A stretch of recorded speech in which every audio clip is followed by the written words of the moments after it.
Well, folks, welcome back to the show. Welcome back to the Upper Tier podcast.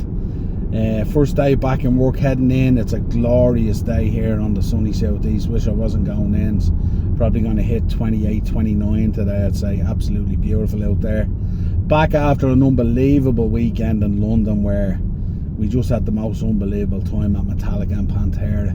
London City Stadium. Sad to think that stadium will be in the championship. No disrespect to the championship, fantastic league, but the fact that stadium will be in the championship next year is just incredible. Although I do understand what West Ham fans say about being far away from the action and stuff like that, trying to build an atmosphere, because there is that huge spacing in it, you know. But fabulous stadium, fabulous facilities. You know, hats off to the transport system there in London, second to none, absolutely awesome. Dealing with huge crowds and stuff like that and all. Had a great time, great memories with Ben, fantastic weekend. But on to the video at hand, and the video at hand is WWE superstar, the Celtic Warrior Sheamus, has left WWE. Apparently got lowballed on a contract, and that caused the reason where he's going to leave. Has exited WWE, potentially for pastures new, but where could he potentially end up? I mean, the only really show in town really is, I mean, he can go around doing a load of indies around Europe if he wanted to, and make decent money, I'd imagine, but probably AEW is really the only home for him. But is that the right fit? Is that the way you would want to end your career and stuff like that? Now, there is no doubt, absolutely no doubt, Sheamus, absolute legend, first ballot WWE Hall of Famer, no doubt about it, has won it all and done it all with the exception of the IC belt. But absolutely fantastic, some unbelievable moments. And where do we begin? Well, for me it goes right back to the early days, right back to the IWW days, where he was breaking through, honing his craft. You know, a very difficult situation for him here in Ireland, because as you know, Sheamus is a big man, he's a huge man, so he didn't have an awful lot of talent to work with at that kind of size and stuff like that. And we remember the shows out in Lucan with Vid Vane, big guy from Canada and stuff like that and all. But like, he really came into his own, Sheamus, when, you know, Drew McIntyre, Drew Galloway at the time came in, and of course Stu Saunders, Wade Barrett came in, and they had this kind of, Sheamus was the Irish champion at the time, the IWW, the Irish Whip Wrestling Irish champion at the time, and in came Drew, and in came Wade Barrett, and they were kind of like the British invasion, and they came in along with Charlie Sterling, and they started doing shows with him, and these were big enough guys, these could work with Sheamus and stuff like that. And of course Darren Burridge came in, and then you had some of the bigger shows that they did in the SFX where Sheamus was wrestling the likes of Doug Williams and D'Lo Brown and those type of wrestlers, and then it moved on and got bigger and bigger, and Sheamus gradually began to chase down that WWE dream, multiple tryouts, trying to get his way in the door, get that leg in the door, that Irish guy and stuff like that could potentially open up the door for future wrestlers to go in there. Because at the time in Ireland, wrestling was kind of a hotbed at the time. You know, Irish Whip Wrestling were doing their thing, they had a number of really good wrestlers in there. NWA Ireland was coming to the forefront, Finn Balor, Paul Tracy, you know, all those guys, Jordan Devlin, who you know now, JD McDonough and all, they were all coming through. And it was only over a number of years that eventually these federations started doing a little bit together and stuff like that. But it took a long time to get there, because there was kind of a territory situation here, even in Ireland, like, which is hard to believe on an island so small. And the fact that we're so small here and yet we produce such phenomenal wrestling talent, you know, it's testament to kind of like, you know, the Irish Whips and the NWA Irelands and whatever other promotions came and spawned out of that, you know, the CPWs and DCWs and whatever else that all came along, all the boys up the north as well, produced this hotbed of wrestling in Ireland that produced some unbelievable talent that now shapes, you know, wrestling in WWE. And for an island of its size, and for such a small population in terms of wrestlers and stuff like that and all, the success worldwide is unbelievable. Success all around the world, Japan, the UK, Europe, everywhere we go, Canada. the wrestlers just ball out and find success. And it's great to see it, to the point where OTT then grew in stature out of AWR and NLW and stuff like that. Remember, the first NLW show, Sheamus was on that show, remember? And it was phenomenal to see the growth of wrestling and how it was moving and shaping and stuff like that. And then, you know, Sheamus got the call up then. He got the contract, went into Florida Championship Wrestling. I remember at the time, you know, it was crazy to see this Celtic Warrior guy, and, you know, to see him over there in Florida. I've been to Florida many times. This guy, how he stayed pasty white with the ginger hair and the beard, and he was just so different. He was just a brutal bruiser kind of style. But the fans took to him. The WWE universe bought in. They wanted to know more about this Irish Celtic warrior, you know, and the foundation of it and stuff like that. And you hear McGregor talking about, you know, McGregor has spoken about this movie they were doing, like a gangstery type of movie and stuff like that. And Sheamus was one of the main guys in it and stuff like that. McGregor and some of his guys were extras in it and stuff like that. And he says he remembers talking to Sheamus on the set of this movie when they were shooting it. And Sheamus was telling the boys, I'm going to go to WWE. And that was always his goal. His goal was always to get to WWE. Constantly banging down doors, constantly chasing up people, constantly trying to make connections through Regal and people he wrestled with on shows, you know, going and batting for him, saying, here's this Irish guy here you should take a look at, he's this guy you should take a chance on. A very different direction in terms of his career and stuff like that when you compare it to, say, Finn Balor. You look at Finn Balor, who kind of, you know, Fergal, who just round that road, you know, went to the dojo in LA, the New Japan one. From there went over to New Japan, became an absolute megastar over there in New Japan Pro Wrestling, the Bullet Club and all these different things. Came back then, decided he wanted to go to WWE, went to WWE, absolutely tore it up in there, had an unbelievable career as well. But two very, very different pathways in terms of both these guys, how they arrived on that stage. But I remember those shows back in the day with fond memories and stuff, the shows out in Lucan, and even the gym shows, even the gym war shows, and, you know, going out to that old warehouse in Baldoyle, and there'll be snow on the ground, and lads will be changing in containers with blower heaters and stuff like that. The real grind, when people talk about, you know, how you go from there to main eventing WrestleMania in front of 70,000-80,000 people, it really is an incredible story. And it's been an incredible career for Sheamus. You know, he never lost his roots. He always kept this Irishness and this Celtic warrior close to his heart. You know, created some phenomenal moments.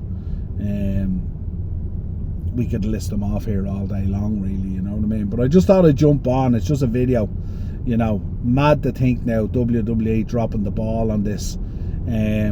But is this more of this TKO influence now? And the one thing I would say about this on the flip side is, because there's arguments both ways, and people go, oh, Sheamus, future WWE Hall of Famer, without a shadow of a doubt. That is not up for discussion. That is guaranteed. But the issue is, if you keep on renewing these guys' contracts, how are you supposed to create new stars? And this is where WWE has dropped the ball, really. WWE has found itself in a position now where it has hung on and hung on and hung on. And now that, like, you know, some stars have passed away, some stars have moved on, you know, some stars have aged out. And now they find themselves in a predicament where they didn't smash open that door and bring these guys through and create these megastars. And now they're rallying to do it. You know, with your Braun Breakers of this world, your Bronson Reeds of this world, your Austin Theories, say so forth, Javon Evans, you know, Trick Williams, Carmelo Hayes. They've such a glut of talent in there and stuff like that. But they've dropped the ball on actually selling them in such a way to the WWE universe that this is a big deal. You know, when Sheamus came in and came up onto the main roster, it was a big deal. When the boys broke through from Florida Championship Wrestling and OVW and stuff like that, the Rollinses, the Reigns, all these, it was a big deal, you know. Now they kind of get a little bit shotgunned in, and like, it's so short-lived as well. You're given such a short time to either connect with the universe or disconnect with the universe, and then they just back off, you know. So they don't really have a way of doing it in a proper way anymore. Everything just seems very rushed, everything seems very contrived, you know. The connection with the audience, you know, used to be very organic, you know, and it was an interesting time back then as well, because, like, you know, whether you liked them or you hated them, it didn't really matter, because you connected with them on a certain kind of level that made you interested in them, invested in them, and wanted to boo them or cheer them or whatever it was. Now you're kind of shotgunned in a certain way that you're kind of there and you're going, I'm not sure. And are you willing to invest in it? And if you're not, then you check out very quick, and then the company checks out very quick, and then it might take 2 or 3 goes before you finally figure it out and you connect with them and stuff like that. So yeah, it's weird, and it's a strange time now for pro wrestling. We often say it's at a kind of a watershed moment at this time. So many wrestlers moving on, aging out. You know, Rollins isn't getting any younger, Reigns isn't getting any younger, Punk isn't getting any younger, Cody's getting up there, you know, Randy Orton, you know, so many of them, LA Knight, so many of these guys now are getting to that tipping point. And the question is, what do they do? What's the decision that they make? What should they do? How should this go? But for Sheamus, he's had such a glittering career, you know, 19 years in there. Obviously, it would have been nice to finish it with the IC title, but I don't really dwell on the Grand Slam thing too much, to be honest. I mean, look, you know, we only have to look in the last 9 days what becoming a Grand Slam champion means to this company. It doesn't mean shit. They don't care. You know what I mean? We've seen it with Sami Zayn, and everyone knows I'm not a gigantic Sami Zayn fan, but we've seen Sami Zayn win the belt, become a Grand Slam champion, and get absolutely bamboozled up the rear end over it and stuff, you know, to the point where he's had a crash out. But again, back to Sheamus and all, followed this guy's career so long. He used to come into the shop, drop merch in for Simon and tickets for shows, and, you know, the super shows in the SFX, which were unbelievable. You know, D'Lo Brown was on one of them. I think that was the one. I think AJ Styles as well, and Christopher Daniels main evented one of them. Darren Burridge came in to work with Sheamus and stuff like that and all. You know, Joe spent an awful lot of years working with Sheamus. The two of them were kind of trainers in that school and stuff like that. And you know, forged a great relationship. And a lot of people who go in, because I'd be close enough with a lot of the wrestlers in terms of talking to them down through the years and stuff like that. But a lot of the wrestlers who say when they go in there, the Irish ones, when they go in there, Sheamus does a phenomenal job looking after them when they go in there, because he hasn't forgotten the people who looked after him when he went in there. So when people go in, you know, I've often heard stories when Rachel, Joe's ex, had her tryout and stuff over, I think it was in the UK, I'm not too sure, and they talk fondly about what Sheamus did. Really looked after her well, you know, brought her to hair and makeup, did all that kind of stuff and all.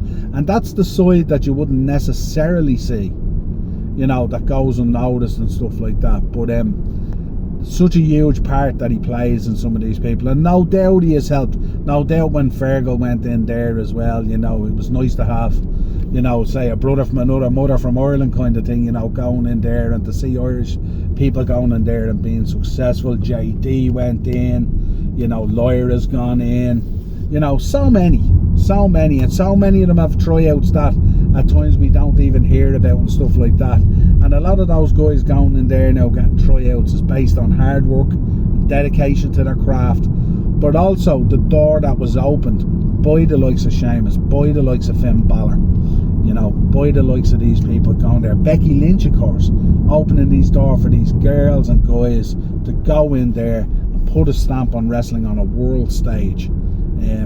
Absolutely phenomenal. So, like, hats off to Sheamus. Glittering career, and it'll be interesting to see where the next stage of his career goes now. Does he go into movies? Does he go into TV? Could he dare go to AEW? Should he go to AEW? Would that be the right fit? Who knows?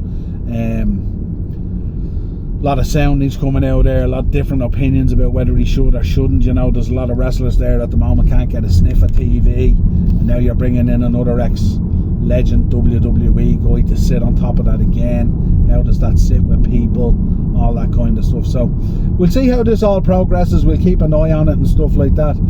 Slightly disappointed he didn't compete the Grand Slam with the IC belt. We thought that might have been the case. Probably didn't get the send off either that he deserves, because he's been absolutely dedicated to WWE for the best part of 20 years, I'd say, and the guys from IWW always give great support to the shop, like the NWA guys as well, always give great support to the shop and stuff like that down through the years. I often say that, the success of the shop was always driven by the success of wrestling at a local level, not just WWE, because, at a time when WWE was going through tough patches and difficult times and downturn cycles and stuff like that, it was always the local scene as well that kept the blood flowing through the heart of the shop and stuff like that. So look, nothing but respect for Sheamus. Wish him the best of luck in the future. Hope it all goes well for him, and let us know your thoughts in the comments. Let us know what you think about Sheamus.